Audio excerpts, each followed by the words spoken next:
अपना जो चल रहा है जीव अजीव का लेसन चल रहा है ना अपना। याद है सभी को? कल 3 बातें बताई थी। जीव किसे कहते हैं? हाँ, वेरी गुड।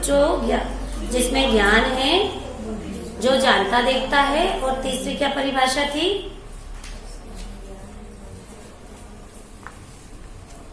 बोलिए। जो सुख दुख का, वेरी गुड, जो सुख दुख का वेदन करता है, सुख दुख का अनुभव करता है, उसको क्या कहते हैं? जीव कहते हैं। अब अजीव किसे कहते हैं? वेरी गुड, जो इसके अपोजिट हो, मतलब जिसमें ज्ञान नहीं, जो जानता देखता नहीं, और जो सुख दुख का वेदन नहीं करता। जो सुख दुख का वेदन नहीं करता, वो अजीब कहलाता है। कल एक बात चली थी, मनुष्य गति उत्तम क्यों है? देव गति में क्यों व्यस्त है जीव? भोगों में। नरक गति में क्यों व्यस्त है?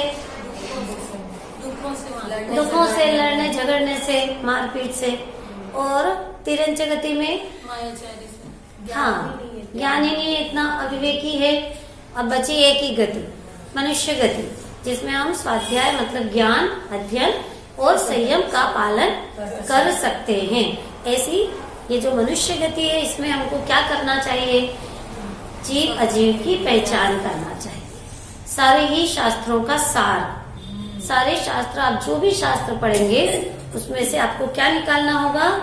जीव किसे कहते हैं, अजीव किसे कहते हैं, मैं कौन हूँ और ये शरीर कौन है, यही हमको जानने को, समझने को मिलने वाला है। देखो क्या है, गुणस्थान का नाम सुना होगा आपने। गुणस्थान बढ़ते हैं, भगवान बनते हैं तब। तो गुणस्थान बदलते कैसे हैं? अगर हम संयोग बदल लें तो गुणस्थान बदलेंगे क्या? नहीं बदलेंगे। ठीक है, पर द्रव्य को किसी को मिलाएं, किसी को हटा दें तो भी गुणस्थान नहीं बदलेंगे। गुणस्थान सिर्फ एक ही वजह से बदलेंगे, अभिप्राय। सबसे पहले अभिप्राय यदि हम अपना बदल लेंगे तो गुणस्थान भी बदल जाएगा। मतलब अपना अभिप्राय विपरीत है, गलत है, जिसको बोलते हैं मिथ्या दर्शन, तो क्या है? पहला गुणस्थान। अब अभिप्राय सुधार लो, जीव अजीव की पहचान कर लो, तो क्या अभिप्राय हो जाएगा? अरे ये शरीर, ये मैं नहीं हूँ, ये काला गोरा मेरा रूप नहीं है, मेरा तो बहुत ही सुंदर अनुपम चैतन्य रूप है। ऐसी जैसे ही पहचान हो जाएगी, मतलब अपना अभिप्राय बदल गया, तो क्या होगा? पहले गुणस्थान से चौथा गुणस्थान हो जाए। और आत्मा की पहचान करके और आत्मा का आश्रय करेंगे, अवलंबन लेंगे, लीनता बढ़ाते जाएंगे, तो क्या होगा? और गुणस्थान आगे बढ़ते चले जाएंगे और 14 गुणस्थान को पार करके और सिद्ध दशा की प्राप्ति हो जाएगी। इसलिए हमारा जीवन कैसा होना चाहिए? तत्व ज्ञानमय। कौन कौन से तत्व?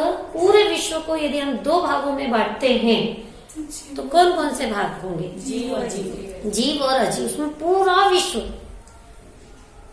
ऊर्ध्वलोक, अधोलोक, मध्य लोक, कहीं पर भी आप देख लो, ये 2 तत्व मिलेंगे, जीव और अजीव। या इसको हम यदि दूसरे नाम से कहें तो क्या कह सकते हैं? चेतन अचेतन। क्या कहेंगे इनको? चेतन अचेतन। 1 चेतन 5 अचेतन, 1 जीव 5 अजीव। ठीक है, ये हो गया अपना। अब हाँ, वो भी कर सकते हैं। थोड़ी सी कल की भी चर्चा करेंगे। यदि कोई अपना घर ही भूल जाए, अब कहाँ जाएगा वो? रात्रि विश्राम कहाँ करेगा? खाना पीना कहाँ करेगा? क्या करेगा वो? वे कितनी देर बाहर रहेगा? आखिर तो अपना घर है सबसे प्यारा, पर अपना कौन सा घर है पहले ये तो पहचानो। अरे इतने तो घर हैं, पूरे रास्ते में घर ही घर तो बने हुए हैं, कौन सा है? पर मेरा कौन सा है यह पहचान तो हर किसी को होती। अभी आप यहाँ से बाहर निकलोगे तो बहुत सारी चप्पलें रखी हुई हैं, कोई सी भी चप्पल पहनोगे। अच्छा, तो जो सबसे सुंदर हो,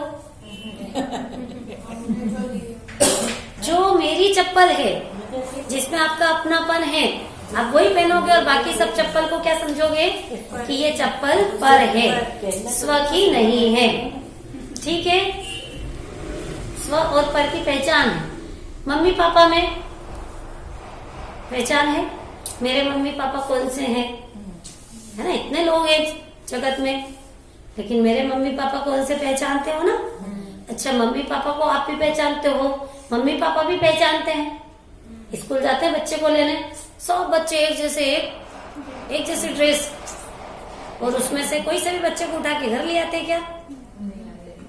रोज चेंज करके आज ही अच्छा लगता है। लेकिन क्या करते हैं, अपना बच्चा कैसा भी काला हो, कलूटा हो, सलूटा हो, लेकिन अपना बच्चा, अपने बच्चे को घर लेकर के आते हो। मतलब आपको बाहर में स्व और पर का क्या है, विवेक है, पहचान है।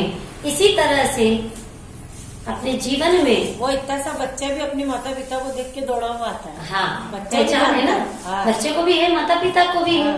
लौकिक में तो बहुत अच्छे से है अपने को पहचान, लेकिन अलौकिक मार्ग में, मोक्ष मार्ग में, संसार मार्ग में अपने को, संसार मार्ग है जब तक पहचान नहीं है, और जैसे ही पहचान होगी तो कौन सा मार्ग शुरू हो जाएगा, संसार मार्ग। जो हमने पहले पाठ में पंच परमेष्टि को नमस्कार किया था, तो पंच परमेष्टि की पार्टी एक और एक संसारियों की है। तो जिसको स्व पर का भेद विज्ञान है वो कौन सी पार्टी में है, पंच परमेष्टि की पार्टी में। और जिसको पहचान नहीं है, संसारियों की पार्टी। जो पर को क्या समझ लेता है, स्व समझ लेता है, तो वो अनंत दुखी रहता है और संसारियों की पार्टी में भटकता रहता है।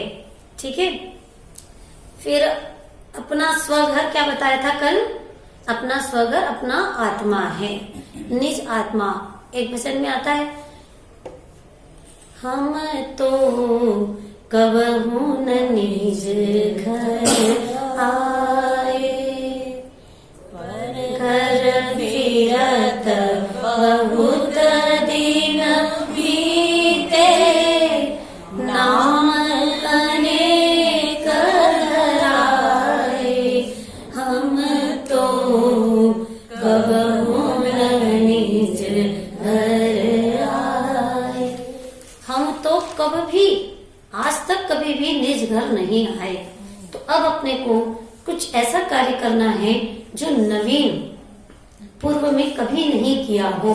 जैसे हम कोई ड्रेस खरीदने जाते हैं तो कैसी लेते हैं, यूनिक होनी चाहिए, जो किसी के पास नहीं।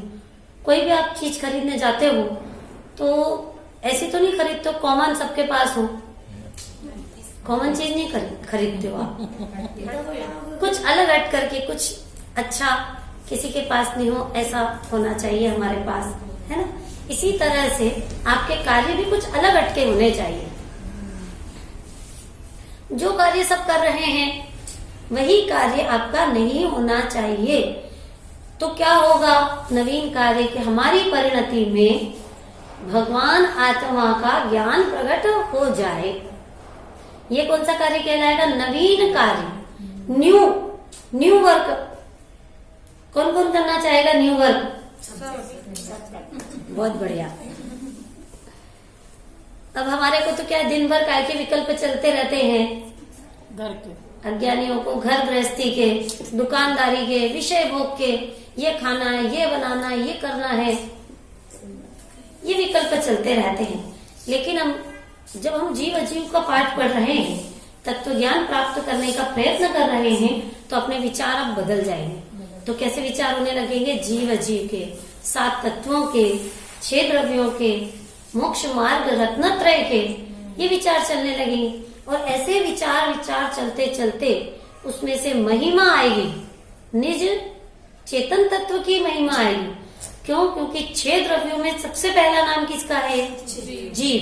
7 तत्वों में पहला नाम जीव, 9 पदार्थों में पहला नाम जीव। तो सारी महिमा किसकी है दुनिया में, जीव की है। तो जीव की जब महिमा आएगी, और महिमा आएगी, रुचि हो जाएगी जीव की, तो वो जो विकल्प चल रहे जीव अजीव के, वो विकल्प भी धीरे धीरे क्या हो जाएंगे, खत्म हो जाएंगे, और निर्विकल्प दशा प्रकट होकर के अतीन्द्रिय आनंद का जन्म हो जाएगा। कब हो जाएगा, घर गृहस्थी के विचार करते करते हो जाएगा क्या? पहले विकल्प में ये बातें आएंगी और फिर निर्विकल्प रस प्रकट होगा। ठीक है, चलिए अब आगे बढ़ते हैं। कल बताया था आपको, एक मुर्दे की बात करी थी अपन ने, और बहुत अच्छा तर्क सिद्ध किया था कि ये शरीर अजीब है। देखो, किसी को कहा कि भैया सब इनकी डेथ हो गई, किसी की डेथ हो गई, ठीक है, तो क्या रखा हुआ वहां पर? Dead body. अब वो व्यक्ति है कि नहीं है वहां पर जिसकी डेथ हुई है? शरीर तो पड़ा है, शरीर तो पड़ा है, लेकिन आत्मा चला गया। थोड़ी देर के पहले यही शरीर ऐसा दिख रहा था, चलते फिरते, खाते पीते, बोलते चालते, लड़ाई झगड़ा करते, मेरा तेरा करते, यही जीव, यही शरीर इसके अंदर जीव था तब तक। और जैसे ही जीव निकल गया, हमने हमारी दादी जी को देखा लास्ट समय पर ऐसे हाथ उनके मसल रहे थे, कोई कुछ कर रहा था, भैया वृत्ति उनकी कर रहे थे, और इतने में ही जीव निकल गया उसमें। आत्मा के विशेषण सुनते सुनते, हाँ, आत्मा के विशेषण चल रहे थे, 5 बजे से शरीर से भिन्न आत्मा की चर्चा सुना रहे थे उनको, और इतने में ही उनका जीव निकल गया। अब निकल गया तो अभी भी हम उस शरीर की करते रहेंगे भैया वृत्ति? अरे 1 मिनट पहले तो आप कह रहे थे दादी जी भैया वृत्ति कर रहे थे, अब क्या हो गया? ये बात, शरीर को कोई फर्क नहीं पड़ने वाला है, ये हम सब समझते हैं,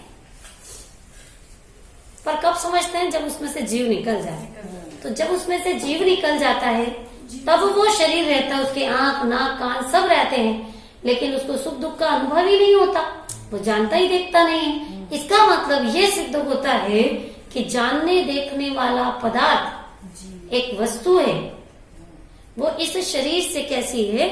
भिन्न है, उसका इस शरीर से कोई संबंध नहीं। इस शरीर को छोड़ दिया, अगले जन्म, ये यहाँ पर शेर का चित्र दिखाई दे रहा है आपको? कितना सिंपल लगता है। हाँ, लेकिन कितनी गहराई है इस चर्चा में। इतना सिंपल लगता है कि इतना सा समझ में नहीं आ रहा, इतना सा समझ में नहीं आ रहा है, और समझते समझते कई जन्म बीत गए पर नहीं समझ पाए। इतनी बार जन्म, और समझे तो ये देखो, शेर को देखो आप, ये शेर का जीव ही समझ गया कि शरीर अलग है और आत्मा अलग है, और मैं कौन हूँ?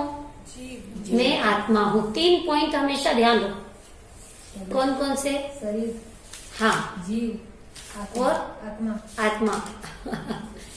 ये तो अच्छा हुआ आपने बोल दिया, मैं जीव हूँ। पहला पॉइंट, सबसे पहला, मैं जीव हूँ, मुझ में ज्ञान है, मैं जानता देखता हूँ।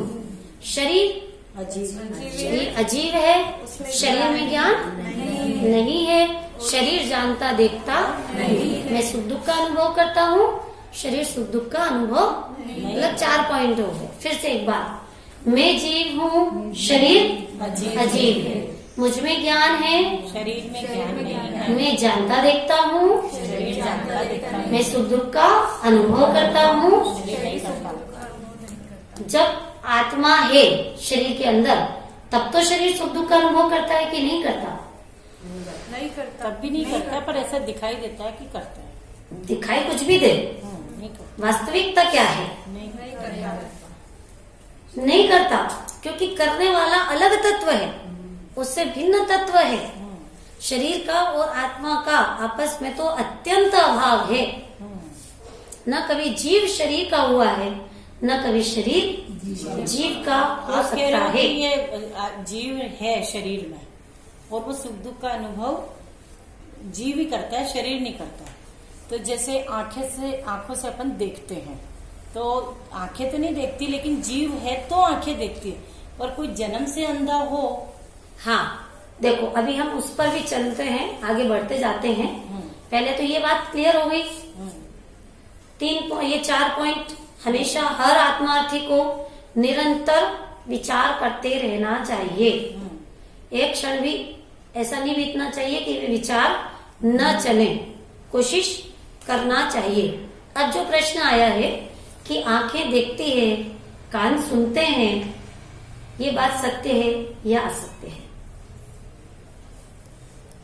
असत्य है, आंखें नहीं देखती। इसको अपन एक उदाहरण से समझते हैं। ये चश्मा है, चश्मा देखता है कि नहीं देखता? नहीं रहता। चश्मा नहीं देखता है, कौन देखता है? ज्ञान नहीं, उदाहरण है। आंखें देख रही है, चश्मा नहीं देख रहा है। ठीक है, ये अलग है, आंखें अलग है। अगर इस चश्मे को इस माइक पर लगा दो, ये माइक देखेगा? अच्छा, इन्होंने पूछा ना, किसी में अंधत्व हो या किसी की आंखें खराब हो गई हो, बिल्कुल दिखना बंद हो गया हो, उसको चश्मा लगा दो, दिखेगा उसको? नहीं दिखेगा। इसका मतलब चश्मा नहीं देखता है, आंखें देखती है। उदाहरण। ठीक इसी तरह से ये आंखें भी क्या है? खिड़की है। खिड़की कभी नहीं देखती है, खिड़की के अंदर से कोई व्यक्ति, कोई मनुष्य हो, वो देखता है। ठीक इसी तरह से आंखें खिड़की जैसी है, इसके अंदर से आत्मा है, वो जानता देखता है। क्योंकि वही वाला तर्क है, क्योंकि यदि आंखें देखे, कान सुने, तो मुर्दे को भी देखना सुनना चाहिए। आंखें यदि देखती हो तो आंखों को हम इस टीवी पर लगा देते, तो ये टीवी देखने लग जाएगा आपको। आप ये कह रहे हो कि जैसे किसी को जन्म से यानी कम दिखता है या दिखता ही नहीं है, जन्म से अंधा होकर, आंखों का शेप तो है उसके पास और वो देखता नहीं है। खिड़की तो है, खिड़की तो है, तो खिड़की बंद है ना। अच्छा, दूसरा मेरा ये क्या है? ये सहयोग करता है। अभी ये हटा देंगे तो कुछ दिखाई नहीं देगा। अच्छा, लेकिन दूसरा इसका मतलब इससे नहीं दिखाई देता है, देखने की शक्ति तो आंखों में है। इसी तरह से ये उदाहरण है। सिद्धांत में देखने की शक्ति किसमें है? आंखों में नहीं है, लेकिन ज्ञान में है, किसी जानने की देखने की शक्ति। नेत्र ज्योति बहुत अच्छी है, तो कई बार आजकल सिस्टम चला है कि आंखें दान दे देते हैं, तो वो मृत व्यक्ति की आंखें। हाँ, ये भी बहुत अच्छा प्रश्न पूछा है इन्होंने, हाँ, कि आंखें किसी को दे देते हैं, किसी और को लगा देते हैं तो दिखने लगता है, तो आंखों से तो दिखा कि नहीं दिखा? हाँ। ये प्रश्न है। तो यही मेरा प्रश्न है कि उस मृत व्यक्ति की आंखें निकाली और आंखें निकाल करके इस दूसरे चेयर को लगा दी। हाँ। सुना ध्यान से, इस लैपटॉप को लगा दी आंखें, तो फिर इसको भी देखना चाहिए। आंखों से देखना होता है तो इसको भी देखना चाहिए। उसके लिए जीव होना जरूरी है। तो जीव क्यों जरूरी है? क्योंकि जीव में शक्ति है जानने देखने की। यही तो सिद्ध कर रहे हैं, यही तो पहचान कर रहे हैं कि जानने देखने की शक्ति जीव में है, अजीव में नहीं। किसी भी अजीव में न तो थी, न है और न कभी हो सकती है। अब अपने विषय के अनुसार चलते हैं। आपको दिखाई दे रहा होगा, देखिए। ऐसा होता तो फिर जैसे डॉक्टर जब वो आंख निकालता तो उसको दिखता रहता आंख को, हाँ, कि डॉक्टर को निकाल रहा है। हाँ, ये भी बात सही। आंखें अलग से रखी हुई हो आंखें, तो वो देखने लग जाएगी, तो कभी नहीं देखती है। ये भी बात सही है। देखो, जिस प्रकार एक कल सूरज का उदाहरण दिया था ना, सूरज के उजाले में दिखाई देता है, इसी तरह से ज्ञान के प्रकाश में सभी वस्तुएं दिखाई देती है। ज्ञान का प्रकाश नहीं हो, यहाँ पर ये सारे जड़ पदार्थ रखे हुए हैं, चेतन नहीं है यहाँ पे कोई भी, तो कुछ ज्ञान होगा किसी को? किसी भी पदार्थ में। अच्छा, शास्त्र हैं यहाँ पे, तो कितनी अलमारी में शास्त्र ही शास्त्र, देखो चारों तरफ। तो ये शास्त्र कभी न कभी ज्ञान करने लग जाए। शास्त्र में ज्ञान है कि नहीं? कि शास्त्र में भी ज्ञान नहीं है। क्यों? क्योंकि शास्त्र अचेतन है। जीव है कि अजीव है? अजीव है। अब देखो, आगे बढ़ते हैं। जब हम पहले ऊपर देखिए, अपना जीव तो स्व है और समस्त अजीव पर है। स्व और पर भेद विज्ञान, पाठ का नाम ही यही है, स्व पर भेद विज्ञान। तो स्व क्या, पर क्या? अपना जीव, केवल जीव नहीं लिखा है, अपना जीव स्व है और समस्त अजीव पर है। ऐसा जो भिन्नता का ज्ञान, भिन्न भिन्न पदार्थों का ज्ञान, उसको क्या कहते हैं? स्व पर भेद विज्ञान। अच्छा, जीव के अन्य नाम भी हैं। क्या है? आत्मा। जीव का अन्य नाम क्या है? आत्मा, चेतन, प्राणी, ये सब किसके नाम है? जीव के, चेतन तत्व के नाम है। अब और बहुत अच्छा क्लियर कर रहे हैं कि हम भेद विज्ञान कैसे करें। देखो ये साहित्यिक शब्द है भेद विज्ञान, लेकिन भेद विज्ञान करना सबको आता है। अपने अपना कौन और पराया कौन, अपनी भाषा में कहें तो अपने और पराये का यथार्थ ज्ञान। उदाहरण देखिए, जब हम बाजार से गेहूं लाते हैं, गेहूं तो सब परिचित हैं, तो उसके साथ में बोरा भी आता है और कंकड़ आदि भी आते हैं। 3 चीजें हो गई, गेहूं, बोरा, कंकड़ और आदि में और भी कुछ कुछ उसमें जो भी मिला हुआ हो। हम गेहूं को उन सब से क्या कर देते हैं, अलग करते हैं और फिर गेहूं का ही सेवन करते हैं। ऐसा तो नहीं करते कि कंकड़ अलग करके कंकड़ का सेवन करने लग जाए, बोरे का सेवन करने लग जाए। क्या करते हो, बोरे को अलग हटा देते हो कि बोरा भी पीस देते हो गेहूं के साथ। थोड़ा इसका भी टेस्ट क्या करते हैं, भेद विज्ञान कैसे करते हैं देखना। बाहर में गेहूं को अलग छांट लेते हैं, बीन लेते ना, बाकी सब पदार्थों को अलग करके गेहूं को अलग कर देते हैं। ठीक इसी प्रकार हमारे जीव के साथ साथ अजीव भी। ऐसा नहीं कह सकते भैया हमारा जीव तो अलग का अलग दिखा दो, आप मिक्स करके मत दो, अलग दिखाओ, अकेला आत्मा दिखाओ।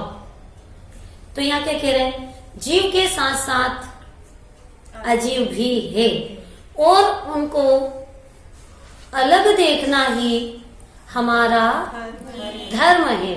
मतलब क्या है, हमारा वास्तविक स्वभाव है उनको अलग देखना। किस किस को, जीव को और अजीव को, दोनों साथ साथ हैं। अलग अलग हो और तब आप अलग अलग देख लो तो दिख ही रहे हैं, लेकिन जब मिक्स हैं तब भी हम उनको अलग अलग देख लें। ठीक, अच्छा लगा उदाहरण, सिद्धांत समझ में आ गया। ठीक उसी प्रकार उनको अलग अलग देखना, जो अलग अलग नहीं है उनको अलग अलग देखना है, कि जो अलग अलग है उनको अलग अलग देखना है। दोनों में से क्या बात सकते जो हैं? अलग अलग नहीं है उनको अलग अलग देखना है। मतलब अलग अलग तो है ही वो, पर हाँ। वो साथ में है तो उनको अलग अलग देखना है। मतलब जो पहले से ही अलग अलग है, हम उनको क्या करके देख रहे हैं, मिला करके देख रहे हैं। ये हमारी गलती है, हमारी भूल है, बल्कि कहना चाहिए कि ये बहुत बड़ा नहीं, सबसे बड़ा अपराध है। इसमें कौन सा अपराध हो गया, मिथ्यात्व हो गया। इसमें तो क्या कर दिया हमने, मिला करके यदि देख लिया तो। क्यों, क्योंकि मिले हुए हैं ही नहीं, फिर भी हम मिला करके देख रहे हैं। कभी आज तक मिले नहीं है जीव अजीव आपस में। क्यों नहीं मिले, बहुत बड़ा रीजन है उसका, क्योंकि एक चेतन है और एक अचेतन है। तो चेतन और अचेतन आपस में मिल कैसे सकते हैं? अरे हम शिकंजी बनाते हैं, शिकंजी में नींबू डालते हैं, शक्कर डालते हैं, नमक डाल देते हैं, तीनों मिक्स हो गए, एक में एक हो गए। अलग अलग सत्ता है सबकी, तभी तो आपको पता, अरे ये मीठा ज्यादा है, खट्टा ज्यादा है, इसमें नमक ज्यादा है। जब मिक्स हो गए थे तो आपको कैसे पता चल गया? ठंडाई में इसमें तो काली मिर्ची ज्यादा है या कम है, या अलग अलग है वो पहले से। ठीक इसी तरह से ज्ञानी जीवों को भिन्न भिन्न दिखाई देते, जीव अलग और अजीव अलग, अपने में भी, दूसरों को देखे तो उनको भी। यहाँ अभी देखो, अब इसमें बताएंगे, किसी को किसी में मिलाना दुख का कारण है। भाई हम दुखी क्यों हो रहे हैं, परेशान है। पैसे न हो तो परेशान, पैसे हो तो परेशान, खाएं तो परेशान, नहीं खाएं तो भी परेशान, हमेशा परेशान, हमेशा दुखी। क्या मतलब, चैन ही नहीं है, बेचैन, हर समय बेचैन, और वो कभी भी जैन नहीं हो सकता। जो हमेशा चैन में रहे वो जैन, जो बेचैन रहे वो कैसा जैन? तो बेचैन क्यों है, उसका कारण बता दिया, किसी को किसी में मिला दिया। कहाँ मिला दिया? जैसे आपने कह दिया कैसा काला है ये बच्चा, कैसा काला है, कैसा गोरा है। अरे आपने किसको देखा? देखा तो शरीर को, और आपने आत्मा को उसमें मिला दिया कि आत्मा काला गोरा है। आ रही बात समझ में? आप गोरी हो कि काली हो? पूरी ना काली। अरे मैं तो चेतन हूँ, मैं तो अरूपी हूँ। ये काला गोरा ये तो शरीर का धर्म है, मेरा धर्म नहीं है। तो देखो ध्यान रखना, अजीव भी 2 प्रकार का है। अब एक नई बात शुरू हो रही है। अजीव कितने प्रकार के हैं? 2 प्रकार के। पहले तो द्रव्य 2 प्रकार के बताए, कौन कौन से? जीव और अजीव। अब अजीव भी 2 प्रकार के हैं, एक तो दूरवर्ती अजीव और एक निकटवर्ती अजीव। तो दूरवर्ती अजीव जैसे टेबल, कुर्सी आदि, इन अजीवों के साथ जीव का संबंध कैसा है? संयोग, संयोग संबंध है। दूध पानी के समान ये टेबल कुर्सी जीव में मिले तो नहीं है, मिले जुले नहीं है। ये तो स्पष्ट ही कैसे दिखाई देते हैं? पृथक दिखाई देते हैं। आपका घर, मकान, वो दूरवर्ती अजीव है कि निकटवर्ती अजीव है? दूरवर्ती अजीव है, आपसे मिला नहीं है। अब आप यहाँ बैठे हो, घर तो वहीं छोड़ करके आ गए। आपसे मिला हुआ होता तो वो भी आपके साथ साथ आ जाता, लेकिन वो तो नहीं आया ना। अच्छा, आपका स्कूल दूरवर्ती अजीव है, आपका बैग, कॉपी, पेन, कंपास सब दूरवर्ती अजीव। अजीव की जीव अजीव है। अब ये तो स्पष्ट अलग दिखते हैं, अपने सामने ही इनका वियोग भी होता है। वियोग हो जाता है, कभी संयोग होता है, कभी क्या हो जाता है? वियोग भी हो जाता है। अभी आपकी जो पुरानी ड्रेस है, अब वो तो आपने फेंक दी या किसी को दे दी, किसी जरूरतमंद को दे दी। तो पहले तो आपके संयोग में थी वो ड्रेस, और अब क्या हो गया? वियोग हो गया। तो वो कौन सा अजीव है? दूरवर्ती अजीव। अभी आप और सोचिएगा उदाहरण दूरवर्ती अजीव के। एक है नजदीक का अजीव, वह यह शरीर है। इस शरीर का जीव के साथ एक क्षेत्रावगाह संबंध। देखो दूरवर्ती अजीव का कौन सा संबंध बताया था? संयोग संबंध।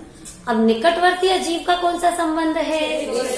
एक क्षेत्रावगाह संबंध। एक ही क्षेत्र में शरीर भी और उसी क्षेत्र में जीव भी, क्षेत्र एक ही है। यह अजीव दूध पानी के समान घुला मिला है। जैसे आपके यहाँ दूध वाला आता है दूध देने, तो दूध में साथ में क्या मिला हुआ रहता है? पानी। तो आप उसको कहो भैया पानी ले जाओ, दूध दे जाओ।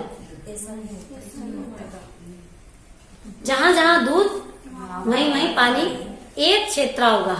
ठीक इसी प्रकार से जन्म से लेकर मरण तक का साथी, सबसे ज्यादा फ्रेंडशिप आपकी जिसके साथ है, यहाँ तो लिखा है जन्म से मरण तक का, लेकिन अनादि से फ्रेंडशिप जिसके साथ कर रखी है, जिस अजीव के साथ हमने, वो कौन सा है? शरीर। ये निकटवर्ती अजीव है। इसलिए इस अजीव से भेद विज्ञान होना थोड़ा कठिन है। सरल किससे था भेद विज्ञान होना? टेबल कुर्सी से। टेबल कुर्सी, दूरवर्ती संयोग जिनका हुआ है, जिनका वियोग भी हो जाता है, तो स्पष्ट पता चलता है कि ये तो भिन्न पदार्थ हैं, तो उनसे तो हम भेद विज्ञान कर सकते हैं। लेकिन बिल्कुल ही निकट, अब आप मंदिर आए हो तो जीव आया है कि शरीर आया है? दोनों साथ आते हो। जहां जहां स्कूल जाते हो तब भी साथ में ले जाते हो शरीर को, है ना? हर जगह शरीर तो अपने साथ साथ जन्म से लेकर मरण तक ये साथ में रहता है। तो इसीलिए इससे भी भेद विज्ञान तो करना है, लेकिन इससे भेद विज्ञान करना थोड़ा कठिन है। पर अच्छे से समझे तो यह शरीर भी टेबल कुर्सी के समान ही भिन्न दिखने लग जाएगा। क्या जोरदार बात कही है, देखिए। दिख तो ऐसा रहा है जैसा दूध पानी, लेकिन आप देखो हंस क्या करता है, उसकी चोंच में ऐसी शक्ति रहती है कि उसको दूध पानी मिला करके दे दो तो वो दूध पी जाता है और पानी छोड़ देता है। ऐसे ही ज्ञानी जीवों की भी दृष्टि हो जाती है। भेद विज्ञानी जीवों की ऐसी दृष्टि रहती है, कैसी दृष्टि कि वो जीव को अलग छांट लेते हैं, निकटवर्ती भी होने पर भी जीव को अलग देखते हैं और अजीव को अलग। जीव और शरीर को कैसे देख लेते हैं, भिन्न भिन्न देख लेते हैं। आंखों से नहीं देखता मैं, कान से नहीं सुनता, मैं तो ज्ञान स्वरूपी आत्मा हूँ, मेरे में है जानने देखने की शक्ति। अभी आप आंख बंद करो और हम आपसे कहें ऊपर बाहुबली भगवान विराजमान है, तो आप बाहुबली भगवान को देखिए, दिखाई देंगी कि नहीं दिखाई देंगी? कैसी बातें कर रहे हो? कहाँ से दिखाई दे गए? कैसे दिखाई दे गए? ज्ञान से दिखाई दे गए। आंखें बंद है तब भी दिखाई दे गए। अच्छा, घोर अंधकार कर दो, घोर अंधकार, मतलब एक प्रकाश की एक किरण भी नहीं कहीं से आ रही हो, चारों तरफ से पेक कोठरी, और उसमें आपकी आंखों पर एक पट्टी बांध दो काले रंग की, और उसके बाद भी आपको यदि हम कहें सम्मेद शिखर, क्या एक शब्द बोला सम्मेद शिखर, तो भी आपको क्या दिखाई देने लग जाता है? अगर कुछ नहीं भी कहें, अगर कुछ नहीं भी कहें आपसे कि कोई शब्द नहीं भी बोले, तो भी जिससे आपको प्रेम है सबसे ज्यादा, आंखें बंद होने पर भी अंधेरे में भी वो आपको दिखाई दे देता है, दिखाई देता है। एकदम लाइट चली जाती है, अब हमको टॉर्च ढूंढनी हो तो ढूंढ लेते हैं अंधेरे में भी। ज्ञान तो जागृत है ना, क्योंकि जानने देखने वाला कौन है? ज्ञान है। अंधेरा किसने देखा? हमको अंधेरे में कुछ नहीं दिखता। अरे कैसे नहीं दिखता? अंधेरा तो दिखता है कि नहीं दिखता है? तो ये क्या हो गया? एक दूरवर्ती अजीव और एक निकटवर्ती अजीव, जिसका नाम है शरीर। इसको भी कैसे देखना है? भेद विज्ञान करना है तो भिन्न भिन्न देखना है। हमारी माता जी की आत्मा जीव है और उनका शरीर अजीव। अब थोड़ा और आगे बात को ले जा रहे हैं। देखिए, अब हमको तो पशु पक्षी दिखाई दे रहे हैं, गाय भैंस है,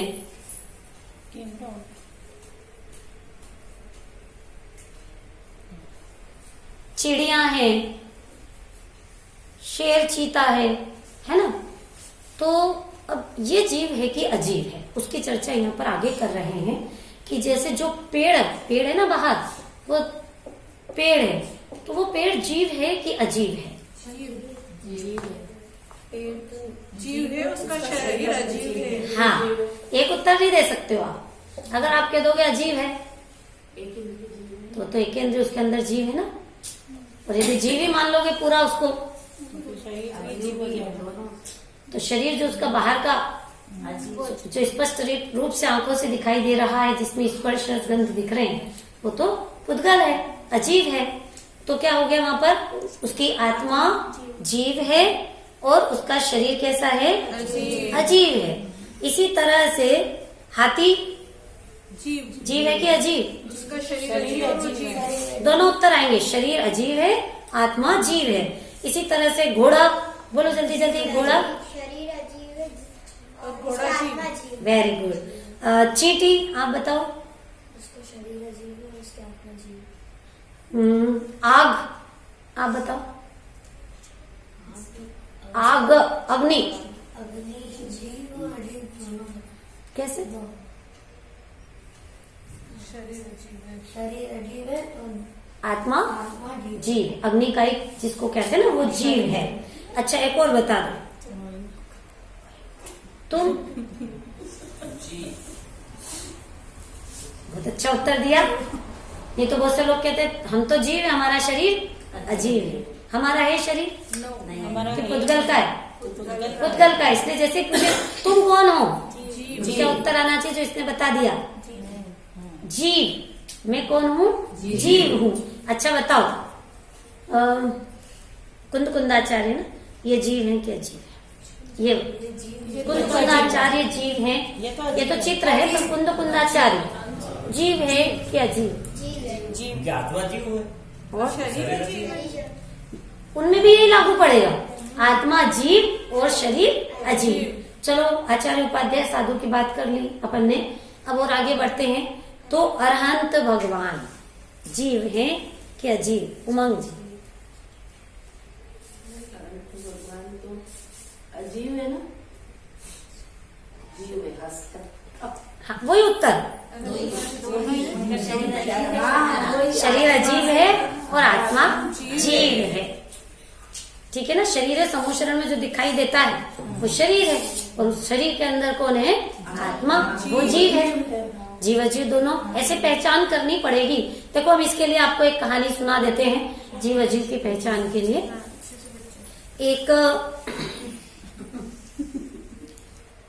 एक राजा था और एक बार उसका एक मंत्री था, वो उसकी आंखें खराब हो गई। आंखों की चर्चा काफी की आज अपन ने। उसकी आंखें खराब हो गई तो राजा को तो बड़ा दुख होने लगा, क्योंकि उसका सारा कामकाज तो वही संभालता था।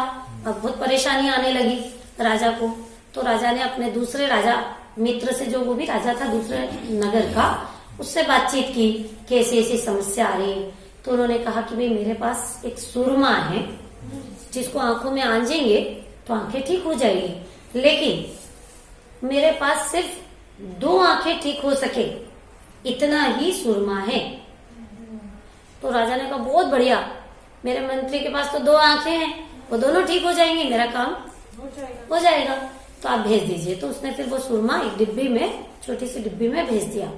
और राजा खुद मंत्री के घर गए और उसको कहा कि देखो क्या जोरदार चीज में लेकर के आया हूं, तुम तुरंत इसको अपनी आंख में आंज लो। तो उन्होंने कहा ठीक है। उन्होंने उठाई डिब्बी और एक आंख में लगाया और एकदम उसकी आंखें क्या हो गई? ठीक हो गई, दिखने लगा। तो राजा तो प्रसन्न हो गए, बहुत बढ़िया। अब ये जो जरा सा और बचा था सुरमा, इसको दूसरी आंख में लगा लो। तो राजा, उसने क्या किया मंत्री ने कि वो लिया सुरमा और आंख में लगाने की बजाय जीभ पे लगा दिया। खत्म, सुरमा तो उतना ही था, खत्म हो गया, जीभ पे लगा लिया। और राजा तो ये क्या करा, कितने बुद्धू हो तुम, इतना भी नहीं समझते हो, इतना ही था, मैंने पहले ही बताया था तुमको। अब तुम्हारी तो एक ही आंखें ठीक हो पाई, एक तो ऐसी कैसी रह गई। अब मंत्री तो बहुत समझदार होते हैं, तो मंत्री ने क्या कहा कि महाराज आप बिल्कुल चिंता मत करिए, मत परेशान होइए, क्या बात कर रहे हो, एक तो पूरा सुरमा खत्म कर दिया और परेशान भी मत हो, ऐसा कैसे? बोले देखो मैंने ऐसा किया महाराज कि मैंने जीभ पर लगाया। और जीभ पर लगाया क्यों मैंने? कि मैंने इसकी पहचान, जो अपनी बात चल रही है ना स्वपर भेद विज्ञान, तो भेद की मैंने पहचान की, इसके भेद विज्ञान कर लिया। क्या भेद विज्ञान कर लिया भैया आपने? कि मैंने इसमें ये देखा कि ये कौन कौन सी चीजों से मिलकर के बना है, ये सुरमा बना किन चीजों से है, उसकी मैंने पहचान कर ली।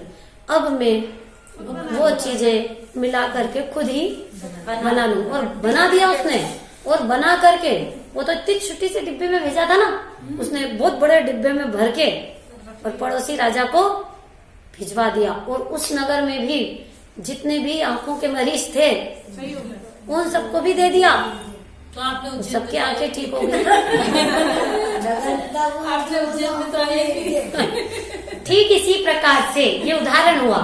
ठीक इसी प्रकार से इस शेर ने क्या किया? भेद विज्ञान।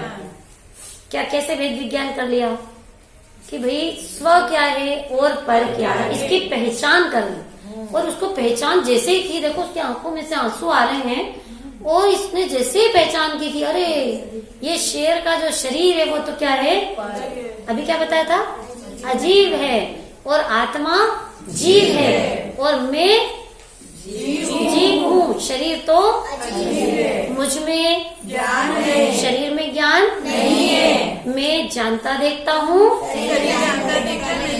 मैं सुख दुख का अनुभव करता हूँ, शरीर सुख दुख का अनुभव नहीं करता। जैसे ही पहचान हुई, सम्यक दर्शन हाजिर, सम्यक ज्ञान और अंश में सम्यक चारित्र, तीनों शुरुआत हो गई। और वो जो संसार मार्गियों की पार्टी में से निकल करके मोक्ष मार्गियों की पार्टी में शामिल हो गया शेर, पहचान करने का इतना बड़ा कमाल, अब वो कभी भी दुखी होने वाला नहीं है। अच्छा, अब इस शेर को कोई मारे आके, दुखी होगा कि नहीं? अच्छा, ये शेर की बात छोड़ो, मनुष्य की बात करते हैं। बहुत से उदाहरण है। पहले एक तीर्थंकर का ही ले लेते हैं। पार्श मुनिराज, पार्शनाथ मुनिराज अवस्था में थे तो उनके ऊपर ओले बरस, पत्थर बरसाए, भयंकर हवाएं चलने लगी, कैसे कैसे उपसर्ग किए गए। लेकिन क्या कमाल उनको जीव अजीव की पहचान का कि ये सब उपसर्ग जिसको हो रहे हैं वो मैं नहीं हूँ, शरीर है, और मैं तो कौन हूँ? जीव हूँ, आत्मा हूँ, मुझे क्या परेशानी है।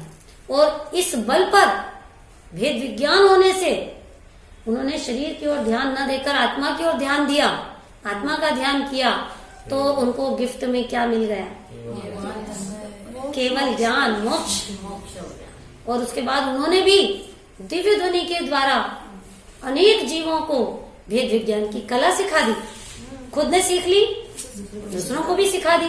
और आज भी हम ऐसा जो तीर्थंकरों ने बताई कला वही तो सीख रहे हैं। दूसरा उदाहरण गज कुमार मुनिराज, उनके सिर पर उनके होने वाले ससुर ने सिगड़ी बना करके जला दिया। ये सिर भयंकर रूप से जलने लगा, लेकिन उन्होंने ये सोचा कि ये सिगड़ी नहीं है, ये मोक्ष जाने के लिए मुकुट पहनाया गया है, मोक्ष जाने के लिए। तो जो जल रहा है वो मैं नहीं, वो कौन है? शरीर अजीब है, मेरा नहीं है। वो तो शरीर है, वो मेरा नहीं है, वो तो अजीब है। और इस बल पर क्या हुआ? सिद्ध। और जल कौन रहा था पता है उस समय? शरीर तो जल रहा था, एक और कोई था जो जल रहा था, कर्म भी जल रहे थे उनके, तभी तो मोक्ष चले गए। और वो जो जिसने जलाया होगा, हाँ, जो जला रहा था ना, जो उनके ऊपर उपसर्ग करने का भाव कर रहा था, गुस्सा कर रहा था उनके ऊपर, वो खुद गुस्से से जल रहा था। वो तो जल ही नहीं रहा, वो तो महान शांति का भोग कर रहे थे, और वो बेचारा जल रहा था। सुकौशल मुनिराज को सियालनी ने खा डाला, तब भी उन्होंने तो यही सोचा कि शरीर है, ये तो शरीर तो अजीब है और मैं जीव हूँ। तो ये तो बहुत बड़ी बात है, ये बच्चों की बात, बच्चों की बात तो में आई है ये बात, लेकिन है ये शरीर में जैसे कुछ भी हाँ जला रहे हैं या खा रहे हैं, तो इवन जो दर्द होता है तो वो दर्द का अनुभव तो होता है। हाँ, शरीर अनुभव करने वाला शरीर नहीं। पहले अपने ज्ञान में अनुभव डेफिनेशन में क्या देखा? जो सुख दुख का अनुभव करता है वो शरीर नहीं। शरीर को कोई परेशानी, आप उसको जलाओ या उसको डबल बेड पर जाके लेटा दो, मतलब उसको सुविधाएं दो या उसको दुविधाएं हो, उसको तो कोई फर्क पड़ने वाला ही नहीं है। उसमें ये शक्ति नहीं है सुख दुख के वेदन करने की। सुख दुख का वेदन करने वाला तो जीव है। और जीव अगर शरीर को अपना जानता है, शरीर को भिन्न नहीं जानता है, तो फिर वो अनंत दुखी होता है। वो चाहे स्वर्ग में हो, चाहे वो एसी में बैठा हो, तो भी वो कैसा रहेगा? दुखी रहेगा। और जो स्वपर भेद विज्ञान कर लेता है, वो जंगल में हो, चाहे नरक की महावेदना के बीच में हो, तब भी वो सुख का अनुभव कर लेता है। अरे बहुत बड़ी बात है ये। स्वपर भेद विज्ञान की जो चर्चा है ना, इसको जानने से लाभ क्या हुआ देखिए, ये भी पढ़ लेते हैं। निष्कर्ष देखते हैं। दो भिन्न वस्तुओं को एक मानना वो ज्ञान है कि अज्ञान है? अज्ञान। दो अलग अलग चीज और उनको क्या मान लिया? एक मान लिया। और दो भिन्न वस्तुओं को भिन्न मानना ज्ञान, वो भेद विज्ञान। पाठ का नाम भेद विज्ञान है ना। भेद विज्ञान किसे कहते हैं? दो भिन्न वस्तुओं को भिन्न मानना। जैसे शरीर और आत्मा दो भिन्न भिन्न वस्तुएं हैं, उनको क्या जान लेना? भिन्न भिन्न। अब यदि कोई आपको डांट दो, शरीर के लिए, है ना, शरीर के लिए डांट दे, तो आपको बुरा लगेगा। आप क्या विचार करोगे? लगेगा इसे। नहीं, विचार अगर करोगे भेद विज्ञान तो बताओ। ये तो शरीर को डाटा है, मुझे तो नहीं डाटा। पर ये जो धर्म समझता है उसको बुरा नहीं लगेगा। हाँ। जो संसारी जीव है उसको तो बहुत बुरा लगेगा, उसको तो काटो तो खून नहीं, और वो तो इतना कर्म बांध लेगा कि पूछो मत। अगर कोई अच्छी ड्रेस पहन के आए, अरे क्या गंदी लग रहे हो तुम तो, बहुत गंदे, अब तो समझ लो उसको तो गया काम से दिमाग में। अब तो क्या लगेगा उसको, जब तक वो घर पहुंच के दूसरी ड्रेस नहीं बदल ले तब तक उसको ये लग रहा है बहुत खराब ड्रेस। अरे कोई कुछ भी कहे, तुम्हें क्या फर्क पड़ रहा है? आपको क्या फर्क पड़ रहा है? ड्रेस को खराब कहा कि आपको खराब कहा? ड्रेस को ड्रेस को कहा और आप बुरा मान रहे हो, क्योंकि ड्रेस तो अजीब है, आप तो जीव हो ना। देखिए आगे, भेद विज्ञानी को ले, जो अपन ने बात की ना वही आ रही है। परी, भेद विज्ञानी को न मरने का डर सताता है और न बीमार होने का। अभी देखो कोरोना में बहुत ऐसा काल बीता है अभी, लेकिन ऐसे काल में भी कौन नहीं डरा? भेद विज्ञानी। अगर कोरोना हो तो शरीर को, न हो तो शरीर में न हो, मैं तो दोनों से भिन्न आत्मा हूँ, चेतन तत्व हूँ, ऐसा जो जान रहा था वो बिल्कुल भी घबराया नहीं।